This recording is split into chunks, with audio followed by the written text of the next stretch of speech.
mga kulets! Welcome back sa aming channel!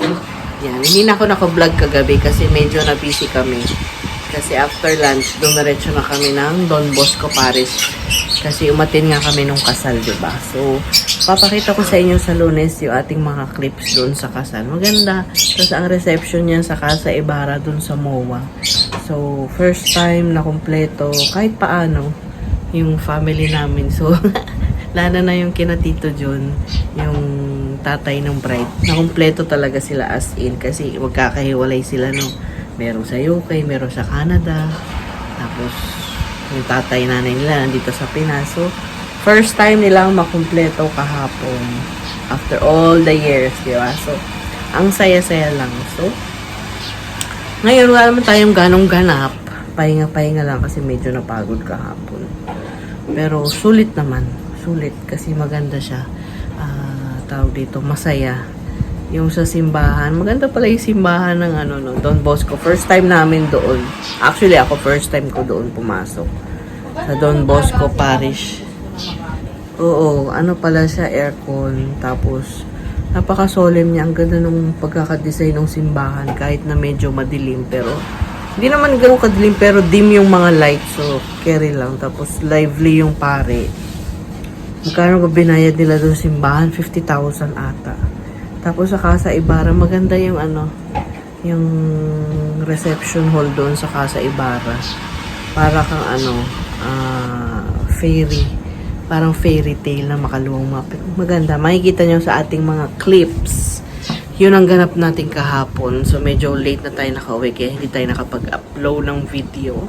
So ang ating video dapat ay MWF tuwing gabi. So pass nyo muna isang Friday. Sa Monday ko na i-upload yung ating mga clips para sa ganap natin kahapon. So, see you later mga kulets!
Now, next, Mark, Joey, Vernon, Nico, give it up for Steve Brown!